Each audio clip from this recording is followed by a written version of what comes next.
UFC Abu Dhabi just recently wrapped up, and I'm going to recap the entire card. We'll start with the first fight of the night and then work our way up to the main event. Make sure you guys smash the likes, and if you're new, subscribe.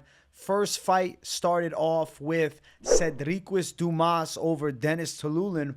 I was happy to see Dumas get the win. I called him a lock this week, and he came through beautifully, so I was grateful of that.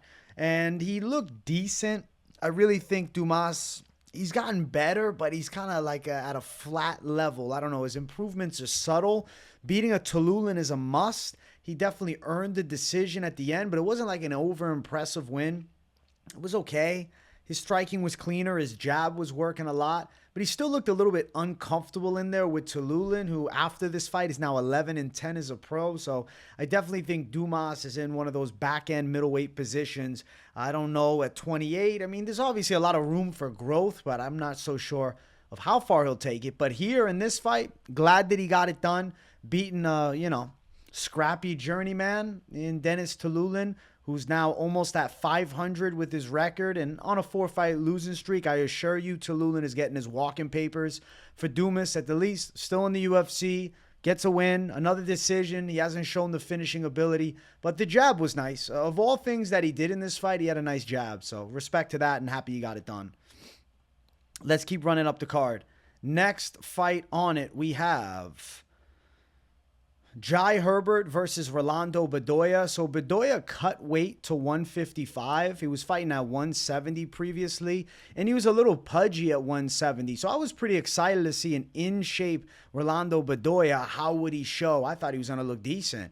He ended up getting outboxed by Herbert pretty badly throughout the whole fight. He mostly just had leg kicks, and he really lacks head movement. He was getting caught with some good straight shots. Bedoya was wobbled a couple of times. He landed some okay punches inside, but I don't know. He's kind of like short with his shots. He doesn't have much range, and weirdly, though, it's not for a lack of reach. He's got a 75-inch reach, and that's kind of long, but Bedoya throws as if he has like a 69-inch reach. I don't know. He's a little bit short with his punches. Maybe it's not a full extension. He kind of flares the elbows a bit. He has some weird habits. He's training at a really good team with Shoot the Box, but ultimately he didn't show any ground skills in this fight. Couldn't get Herbert down either. Didn't really shoot too much, but I feel like 3 losses in a row, Bedoya is in a bad place. He was signed to the UFC as a 14-1 prospect, now losing 3 straight. And this one, I don't know, maybe the worst of all 3 of the losses, and dropping in weight.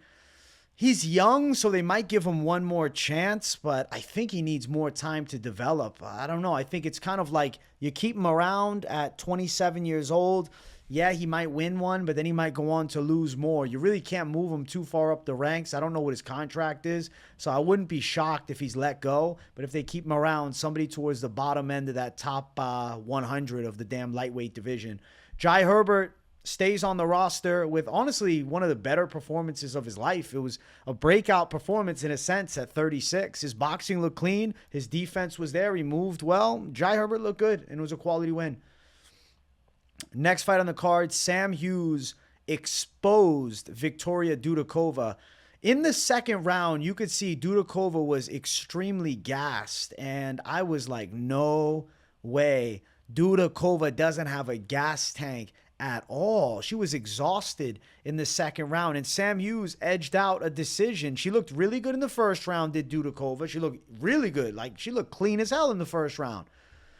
Second round, she started fatiguing. Sam Hughes started putting the pace on her. I thought Sam Hughes stole the second round, and then I thought Sam Hughes definitely won the third round. And she ends up getting a big upset against the undefeated or previously undefeated Russian. The scorecards, I think, were like 29-28, 2 of them for Hughes, but one of them was 30-27 Dudakova. I don't know how you get that. I mean, I guess you could give her the second round, but I don't know how you give her the third. It was a clear third round for Sam Hughes. So very strange scorecard by whichever judge that was. Shameful card. Thankfully, the right woman won, and unfortunately, she exposes the Russian. And Sam Hughes, she's gritty as hell. 32. Yeah, her record's not pretty at 9-6. But she's absolutely game. And a lot of these prospects like end up fighting her and they take a tough loss. She's good at taking O's. And she took another one here against Victoria Dudakova. Next fight, Kutateladze versus Jordan Vucenic. Now, this fight was not without worry. In the first round, Vucenic looked like a future contender. He dropped Garam and it looked like he might be on the path to finishing him. Had a really good first round, clear win. Then Garam did better in the second round, had some decent moments, and I definitely thought won that second round. Turned up nicely. Vucenic maybe slowed down a bit. He took this fight on short notice, but he fought like 2 weeks ago leading up to this fight. It wasn't long ago before that he fought. So, assuming he was in good shape. Third round, Garam ended up getting his back and pretty much securing the fight. There was an interesting exchange, though, against the cage.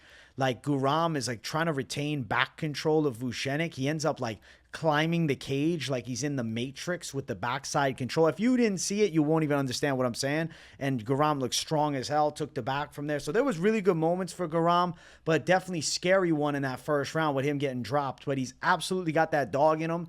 Game as they come, takes out a really good fighter, though. Jordan Vucenic, especially at 145, he's 28. I think he's got a serious amount of potential. It's just he wasn't quite ready for the level of Garam. But damn, I mean, he was close in the first round to put him away, so you can't say much bad about him.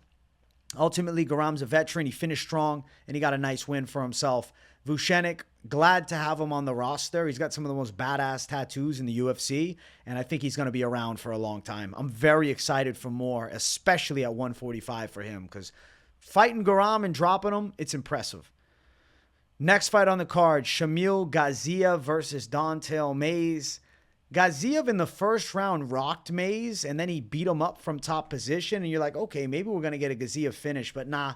It was more of like a, blobbish control. Second round was mostly just cage control. Third round, he landed some decent punches, but then he found top position, and he grinded out a win. I understand Gaziev's mentality here, right? He doesn't want to go gas himself out trying to look for a finish against Don'Tale Mayes. I definitely think he has some concerns about his gas tank following that Jairzinho Rozenstruik fight. I mean, why wouldn't he? He was completely gassed there. But Don'Tale Mayes was a serious step back in competition, and Gaziev got a lopsided unanimous decision. He won the whole fight. It wasn't close. It was a 30-27. He outboxed him. He out-wrestled him. He controlled him in the clinch. He did well. And I rank Shamil Gaziev at about top 15, like right at the 15 mark. I think there are skill set similarities to Rodrigo Nascimento. I think that would be an interesting fight, actually. I kind of like the idea of Rodrigo Nascimento and Gaziev. I don't know if Nascimento's booked. I know Rogerio de Lima, who's ranked one ahead of him at 14, is booked to fight Kennedy Nzechukwu, who's moving up to heavyweight, which that'll be interesting, too. I want to see a heavyweight Nzechukwu. Gaziev is okay. He's not elite. He's not going to lose to the better. He's not going to win against the better guys in the world. He'll lose when he gets to that high caliber, but he definitely can beat a lot of unranked heavyweights, regardless of, how impressive it is. It was still dominant, and it was still a win over a veteran of the game in Don'Tale Mayes. So, you know what? Decent performance there. And listen, it was a confident pick, as was Garam, so I was happy that it came through. Next fight on the card, Kauê Fernandes versus Mohammad Yahya. This was a lopsided beating. I actually think that Mohammad Yahya does not deserve to be in the UFC. I think because he is from the UAE area, they kind of rushed him into the UFC, and he's like representing the country. But my gosh, the Trevor Peek loss was rough, but at least he went distance. Kauê Fernandes destroyed him. Kauê destroyed the leg. Yahya looked like he had been beaten by a bat on his damn leg. And then he knocked him out with a big punch, and Yahya pretty much was like lifted from the air as he was caught with the wide shot. And then, Kauê Fernandes finished him off with a little ground and pound. Fight was over. It was done. Kauê Fernandes is actually really slick. He's got nasty striking. He's fast, too. I know he does have grappling in his arsenal, but, did not need to show it here. He absolutely annihilated Mohammad Yahya in the striking. Yahya looked so bad. He couldn't do anything. He looked like he had no movement, no strike, no punching, no kicks. He had nothing to offer. I really think that Mohammad Yahya isn't UFC level, man. I'm telling you, he's not. He's not. They got to let him go. He's bottom end. I mean, I don't know even, what are we doing? Anshul Jubli Yahya then? Battle of India versus UAE? I guess so. Maybe that's the fight to make. Ultimately, Kauê Fernandes has got a good style. An enjoyable guy to watch, and his pulverizing beating that he put on Yahya was very impressive, but I really don't know the measuring stick of just how good he really is because Yahya isn't a UFC level guy. He's just in the UFC, in this region. You know, unfortunately for him. I do hope that Yahya could get better, but 30, lightweight division, I don't know about that. Next fight on the card was our featured prelim, Azamat Murzakanov versus Alonzo Menifield. This was a really good win for Azamat Murzakanov. The first round, the striking was looking good. His boxing was clean. I didn't like that he tied up a bit with Menifield in the first round and engaged him in the clinch. Even though he was winning the clinch battle, I was like, bro, you're pulverizing him, striking. Use that. Second round, he's really doing well. Menifield's eyes destroyed. He's beaten up. Like, Menifield got fucked up in this fight. Menifield ended up getting knocked out, but before the knockout, Azamat Murzakanov looked completely gassed. Now, Menifield came in a little reckless in the pocket. Azamat hit him with some nice counter shots and absolutely fucking flattened him. It was brutal. And then the ground and pound, the last two shots at the end were vicious. But I feel like there is a massive red flag you have to put around Azamat Murzakanov that he does not have a gas tank. He was very tired by the 7.5 minute mark. The fight ended, what, 3:18 of round 2. It was, what, 8 minutes in total. I'm telling you, 7.5 minute mark, Azamat Murzakanov becomes a significantly worse fighter. He still has power, and Menifield is a little bit defensively inept, so he was able to land big shots. But moving forward, man, I think Murzakanov is eventually going to get badly exposed because the gas tank, we already knew it was a problem, but it has shown zero improvement. Now, thankfully, Menifield was also gassed, so things worked out well. And my gosh, it was a vicious knockout. I love seeing that for Azamat. He's fun to watch. In the first round, he's one of the best strikers in the light heavyweight division. It's just the gas tank is a worry. I could not see him doing well in a 3-round fight.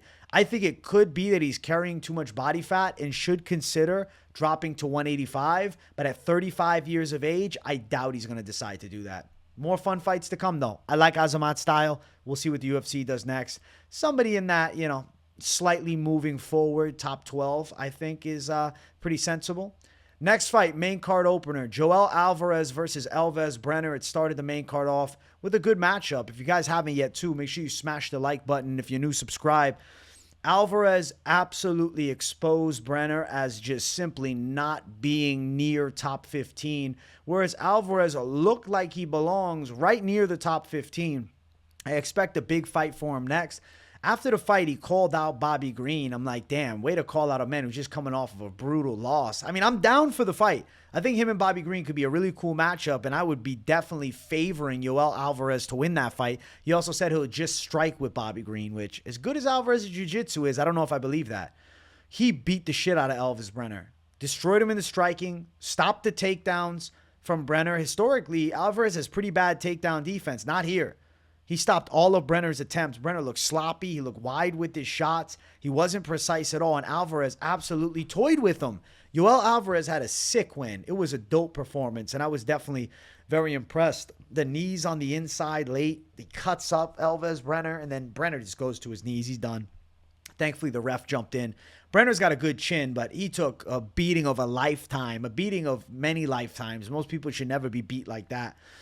Joel Alvarez, I really like. I think that the Bobby Green fight could be unrealistic, though, and I don't think it's crazy if they maybe did him versus like an OG, Diego Ferreira, somebody like that. I think that could be a cool fight, and I'd favor Joel Alvarez to be live in that fight, but we know Diego Ferreira has good jiu-jitsu. Diego Ferreira has good boxing. That's kind of a cool, underrated matchup because I'm not so sure that he gets the big Bobby Green fight, but if he did, I wouldn't complain about it. But I'm just not so sure they match Bobby up with a guy in a 2-fight win streak when he is coming off of a pretty brutal loss to Paddy Pimblett. But we'll see. Alvarez is fighting Brener here, who was coming off of a loss, and Alvarez won his last fight, so we'll see what happens.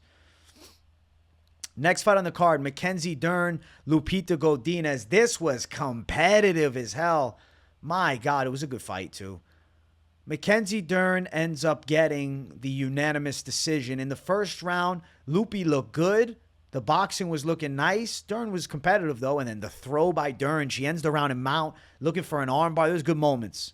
There's good moments. Mackenzie Dern's jiu-jitsu is incredibly slick, and it throws her off the chain. Second round, Lupi's hands were working well. Things started to seem like they were coming together. And then in the third round, it was a close back and forth. I do feel like it could have gone either way. Lupi tried her best, but maybe Dern just did just enough, especially because Lupi was a little bit more visibly damaged because some shots from the bottom at the end of that first round with the armbar attempt absolutely busted up Godinez's nose. So kind of a viable factor even heading into the third round. Dern still touching with decent shots, and there was no significant moment for Lupi Godinez. So this is a really nice W for Mackenzie Dern against Lupi, who's a pretty good up-and-comer. I mean, she's definitely top 12.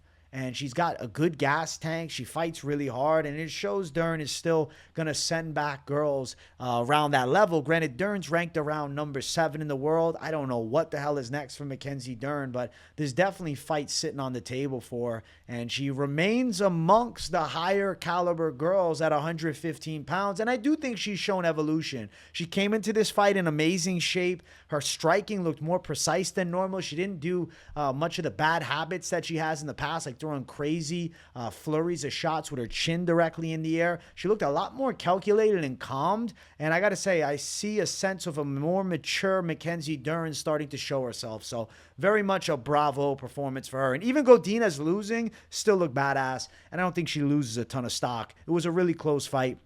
And I truly think it could have ended up going either way. But respect to Dern getting it done. Definitely not a robbery, just a close fight. Next fight on the card, Michael Chiesa, Tony Ferguson. Can we turn the damn thing off? I don't even want to talk about this. Michael Chiesa, Tony Ferguson. Our prayers were not answered, people. Michael Chiesa landed a takedown, got Tony's back, and he strangled the shit out of him. Tony Ferguson's career in the UFC is essentially over, man. Holy shit. The striking, I mean, Tony landed like a nice 1-2 at one point, but there really wasn't much good to say. And he also physically looked a little chunky, whereas Chiesa looked jacked and shredded. He actually looked in amazing shape. Okay striking moments for both, but like nothing substantial. Pretty much a stalemate in the striking. And then Chiesa ends up getting it to the ground, gets the back, locks it in. Tony with the quick tap. Fight is over like that. At the end, of course, Tony Ferguson has his retirement moment. And as Tony Ferguson does, he puts one glove down, says, I'm going to hold the other one because just in case. But that's his last UFC fight. And at the post-fight press conference, after he said that he may retire, he's going to sit on it, talk to his friends and family, Tony Ferguson has decided he's not retiring. He's going to keep fighting, and he believes the fans are going to follow him to wherever the hell he fights. In some sick way, I guess he's right, because people still want to see Tony Ferguson scrap because he's just a gangster. But where the hell is he going to go? We don't have Freak Show Bellator anymore. There is not really a huge market to, go fight in Japan? He's going to fight in Ryzen? Is he going to go to One? I don't think One's going to sign him. PFL, they're not going to sign him to do the tournament, so maybe PFL would sign him to do a super fight in Bellator, but against who? I don't really know. Very weird predicament that he's in. I guess there's a possibility that they match him up against somebody that's on the damn Bellator roster. I don't know. Maybe they try to lure Nick D. No, they wouldn't do a Nate Diaz. I was going to say Nick, but they wouldn't do a Nate Diaz rematch. Masvidal, none of it makes sense. I really don't think that it would be easy for Tony to get. I mean, he'll find somebody who's willing to sign him. BKFC, that's who I think is willing to sign him, but I don't know if I want to see that. I do think I could see him going to BKFC. I just worry that he gets laid clean over there. Thinking maybe PFL's got to save him, bro. Bring him into PFL. Can you imagine this saga? PFL brings him in. He's fighting Jake Paul in his MMA debut. Is that the plan? Jake Paul knocks out Tony Ferguson in his MMA debut. That's how they do Tony at the end of his career? Please don't.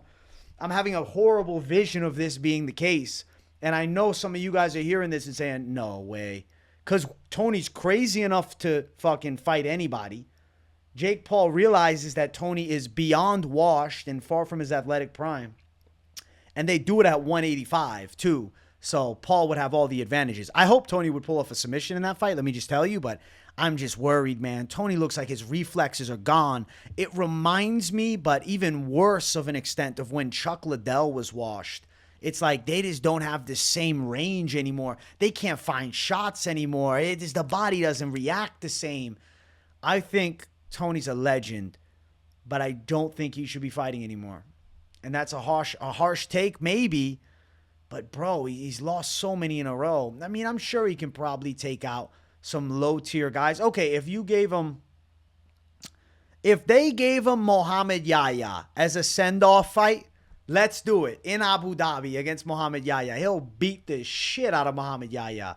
So if they're willing to give Tony like one more fight against a fucking 38-year-old or a guy that is not even good at MMA, that's essentially, my opinion, the only option to go forth with. You can't give him somebody that's somewhat competitive amongst higher level guys. Like, say what you want about Michael Chiesa. He had a win over RDA and fucking Magny in his 2 most recent wins. Those are badass wins. Like, oh, but he lost to Kevin Holland. Okay, Kevin Holland's good. He lost to Sean Brady. Sean Brady's really good. He lost to Vicente Luque. Vicente's good too. So we're kind of in a position where Tony's still kind of getting creamed with matchups amongst the elite. So there is just a conversation to be had. If they kept him around, they got to give him somebody that is in a similar career point. But the issue is, and I'm going to tell you what it is, Tony Ferguson, if he fights an older fighter, I don't know, let's say he fought Jim Miller. This is a random example. Let's say he found a way to win. I'm not so sure he beats Jim Miller, but just an example. If you won, I don't think he retires. Say, no, I'm competing. I'm back.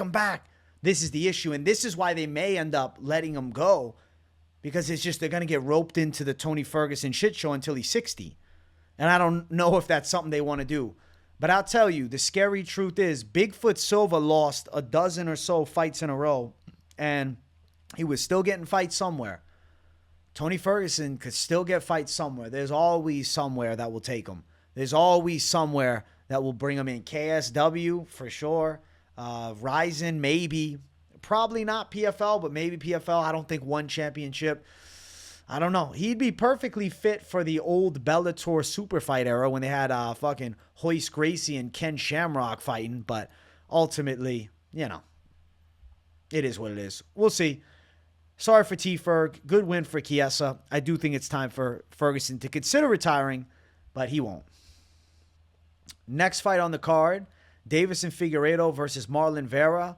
Actually competitive. Like, you look at it, it's 30-27 on one of the cards. Oh, it was a wash. No, it was good. First round was definitely Figgies. Landed the takedown. Did pretty well. Timed 2 takedowns, actually. Looked good in the striking. Second round, Chito Vera won. On my scorecard, he definitely won.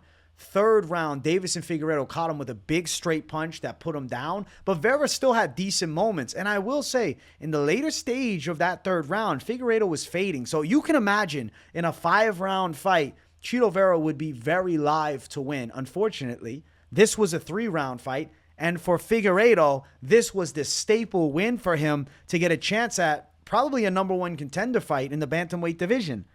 He went out and looked pretty good, and he dropped Chito Vera, which, forget about what would have happened if it was a 5-round fight. It was a 3-round fight. He dropped Chito Vera. Nobody's dropped Chito. He took a pulverizing beating from Sean O'Malley, and he stayed upright the whole time. So it shows the type of power that Figgy has.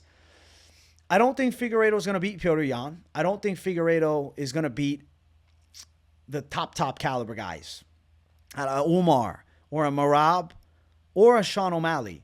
But I do think that Figgy deserves a matchup that is amongst that level. So the conversation to be had is definitely there. The issue is, it's very dependent upon what happens with Sean O'Malley. We'll talk more about matchmaking towards the end of the video when we talk about the main event. But I've been having some thoughts that if Umar Nurmagomedov is not next in line for the title, it's not going to be Deiveson. It would, assuming O'Malley wins, potentially be a super fight. So there could be a log jam at the top. So Figueiredo versus a Yan could be on the table. Even a potential Sandhagen fight could definitely be on the table. Big things are coming. For Vera, unfortunately, he gets sent back a ways. He'll always be fighting in fun fights, though. And he's always going to be a fan favorite. He's still young at 31. But I personally am not very confident that he ever reaches the pinnacle, which is a world title shot, ever again. Figueiredo, good win. Next fight, our co-main event, Shara Bullet Magomedov versus Mikhail Oleksiejczuk. So, in a sense, Shara Bullet looked good. But in another sense, he looked incredibly flawed. Now, he got a clean, dominant decision, clearly outstriking Mikhail Oleksiejczuk in impressive fashion, cutting him open. And it was nice to see. Char's kicks are awesome. His elbows are badass. He moves incredibly good. He's got kick speed like very few. So it was an impressive win. It was impressive in the things that we already expect from Chara Bullet. Where it was unimpressive is Oleksiejczuk was able to get on top of him. Now, yes, Chara Bullet was cutting him up from bottom, and there was good moments from bottom. But Oleksiejczuk is one of the worst grapplers in the UFC middleweight division, period. Oleksiejczuk is not known for having any offensive wrestling or grappling skills whatsoever. So I have to say, Chara getting taken down by Mikol in a couple of exchanges. Sure, he fought back up to the feet, but like even the whizzer that he was catching on Oleksiejczuk, it was a very sloppy whizzer. He didn't have the perfect technique down. For a fighter from the Dagestan region, he definitely does lack wrestling. It's something that he really needs to shore up. Now, of course, it is kind of ignored because he has extremely slicey elbows and extremely snapping kicks and just an overall incredibly smooth kickboxing style that is very enjoyable to watch. But he has flaws to his game, and they will be exploited as he fights amongst the higher level. After the fight, Chara Bullet called out Nick Diaz, which was so random. I mean, that's a cool idea. It would be a really fun matchup, but I doubt Nick Diaz is fighting anymore. I feel like Chara Bullet needs to be matched up against a proper middleweight, not a Nick Diaz who, is coming off of a loss at welterweight to Robbie Lawler, and he bailed out of the Vicente Luque fight. We don't know where Nick Diaz's head is at, and he's going to go jump in against Chara Bullet. I'm not so sure about that. Thinking about the middleweight rankings, I think Chara Bullet would do pretty bad amongst the actual top 15. And even guys like a Bo Nickel with good wrestling give him a ton of trouble. So I'm not overly confident in how far Chara can take it. He definitely has already developed a fan base. He's got a badass look. He's doing movies now in Hollywood. So a lot of great things have already come out of his MMA career. But his actual skill set on the table that he has is very one-dimensional, and it's extremely limited to reach a high level. I don't see him as a championship caliber guy or even a contender. He's not a serious contender. He's a fun striker. He's got knockout abilities. He's definitely impressive there, but his grappling is incredibly flawed. And I think that is going to eventually show itself. He's 14-0 right now, so he's got the record of a guy emerging towards the top. But in actuality, the skill set that he has is not elite. And he's going to run into a lot of trouble when he takes on somebody with just basic wrestling. Imagine he even fought a Rodolfo Vieira, a high-level jiu-jitsu guy. He's not going to do well. How would he do against Andre Petroski? He's not necessarily doing well in that fight because Petroski has really good offensive grappling. So, interesting position for Chara Bullet. I know he's trying to get the Diaz fight. He's trying to get, that fun fight. He's trying to already finagle his way into fan favorite fights. But the skill set we have here, I'm not so sure. I don't think he's elite. He's not high level. He's good. He's high level amongst all MMA levels. But as far as UFC level, no, he's not. He's not a contender. But he's really fun to watch. And I'm still a fan. I'll always be excited to watch Chara fight. But there's flaws to his game. And if he's matched up properly amongst the competition that would be expected of somebody at 14-0, I do think he would definitely lose against somebody with some grappling skills. Next fight was our main event of the evening. If you guys are watching and enjoying, make sure you smash the likes. And if you're new to the channel, subscribe too. We had Corey Sandhagen, Umar Nurmagomedov. It went the full 5 rounds, and Umar Nurmagomedov fulfilled his destiny. This was a breakout performance. It was dominant. I had him winning every single round. And what we have to really like here is he was striking with Corey Sandhagen and looking really good in the striking. Now, towards the end of every round, he secured some type of ground control. It wasn't perfect takedowns. It wasn't significant dominant position, but he'd get to the ground. They'd get in weird like twister scramble positions. He'd get close to getting the back of Sandhagen, but Sandhagen is incredibly sound defensively and has great scrambling abilities, and Umar wasn't able to get on top and dominate. But what he did was he scored a lot of points. He landed a lot of good shots. He made Sandhagen uncomfortable. He was very defensively sound as well.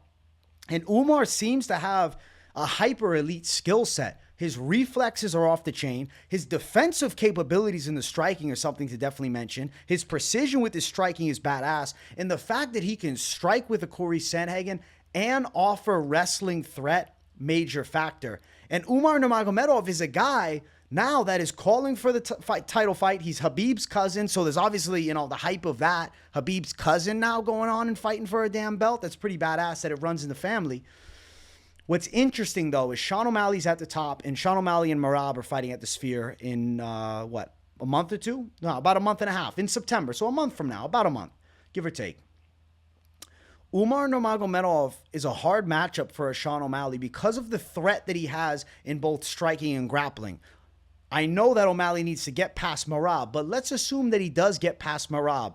I think it is very likely that the UFC is going to go in a different direction with Sean O'Malley and avoid the Nurmagomedov fight. I feel as though the writing is already on the wall for a super fight with Ilia Topuria. Now, I can hear the comments already. Oh, he doesn't deserve, after just 2 title defenses and one of them against Cheeto, to move up in weight and go for double champ status.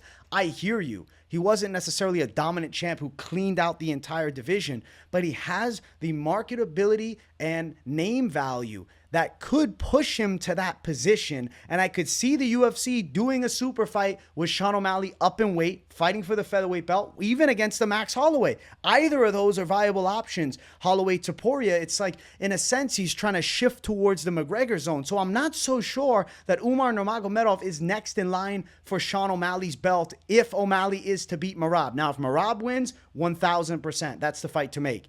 So I find myself in an interesting spot. If O'Malley gets past Merab and they decide to move him up, would it be out of the realm of possibility to see an interim title fight with Umar Nurmagomedov versus Petr Yan or even the likes of Deiveson Figueiredo? I think it's pretty possible. I think it's probable even. I just have a feeling that O'Malley's stock, especially if he goes out and performs well against Merab and gets a scintillating knockout with the casual fans, and then if Topuria or Holloway, doesn't matter, goes out, wins, there's too much money to be made. The UFC's a business. That's a massive fight. O'Malley has the frame to move up to 145. And I think that the fight against Umar Nurmagomedov, it's not a huge fight. As good as Umar looked beating Corey Sandhagen, it's not a massive fight, at least stateside, where a lot of the pay-per-view buys come from. Majority. It's all the stateside pay-per-views. That's why they're in England and they're doing it on stateside time. I don't know. I don't know about Umar getting that next shot. I think he deserves a title shot, but I just don't necessarily know if he is going to get a Sean O'Malley fight. Now, regardless of that, I think Umar Nurmagomedov would be a hard fight for Sean O'Malley. I think Umar Nurmagomedov is a hard fight for every bantamweight in the world. And I definitely think a Merab fight is also very intriguing. So if Merab does go out and beat Sean O'Malley, I love the Umar Nurmagomedov and Merab fight because it's going to be a real test of the wrestling. And something that Umar has that exceeds Merab's game is the striking. I think Umar Nurmagomedov is clearly the better technician in the striking and also is more precise in the stand-up. I'm excited for the whole bantamweight division to play out. I guess we'll find out in coming months exactly what is next.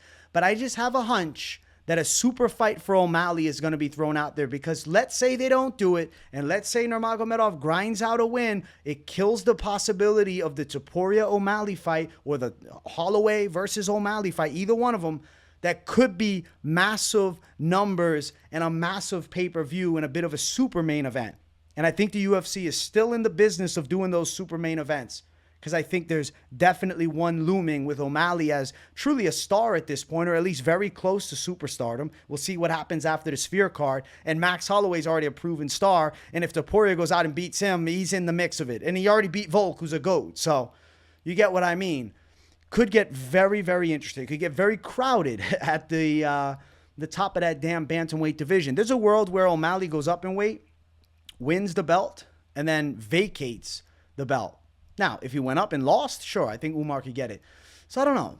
I have a hunch that an interim title could be next for Umar. And it also give him time to build his name a bit more because getting a win against Petr Yan is still huge. Or even against a Merab who loses to O'Malley, depending on how the performance goes, is still a massive accolade. Beating a Deiveson Figueiredo, a former flyweight champ, still a massive accolade. So I just have a hunch that Umar is going to be waiting on the sidelines a bit and Sean O'Malley's going to be going for that super fight. But we shall see when the time comes for Sandhagen. Who knows? It's all going to depend on how this plays out here. He's definitely amongst the elite. He's definitely live for a Yan rematch or a Figueiredo fight, whatever. He's extremely good. Umar, just a tad bit better in every facet of the game and pulled off a dominant win, and you got to love it. Now, as far as the predictions, the confident favorite picks, I went 4-0. Now, with the underdog, Lupi took an L there. The lock of the week hit with Dumas, taking it home. Looking at the picks overall, won with Dumas over Tiuliulin, lost with an underdog, Bedoya over Herbert, lost with Dudakova over Hughes. I had a fucking hunch, though, that Hughes was going to be a spoiler. One with Garam over Vucenic, one with Gaziev over Mays, one with Kauê Fernandes over Yahya, one with Murzakanov over Menifield, lost with Brener to Alvarez, lost with Godinez to Dern, one with Chiesa to Ferguson, lost with Vera to Figgy, one with Shara to Oleksiejczuk, and one with Umar to Sandhagen. So what do we got? 1 win, 2 wins, 2-1, 3-1, 3-2, 3-3, 4-3, 5-3, 6-3, 7-3, 7-4, 7-5, 8-5, 8 wins, 5 losses on the night. Not bad at all, especially with how I did with the confident picks and the lock hit. So I'm feeling pretty damn good. Guys, I hope you enjoyed this week's content schedule. I got the full card content for this coming UFC Vegas card, which is Spivak Tibura 2, listed in the description. Daily content still coming. Thank you guys for watching. Smash the like button if you like. And listen, subscribe if you're brand new. Also, in the comments, let me know what you think about my theory leading into Sean O'Malley's potential super fight and a potential waiting period for Umar Nurmagomedov. I want to hear if you guys think I'm crazy or if you're kind of seeing eye to eye with me. Now, if you got nothing to say in the comments, but just enjoy the content, W in the chat to boost the algorithm for your boy. Thanks for watching, guys. See you in the next one. Peace out.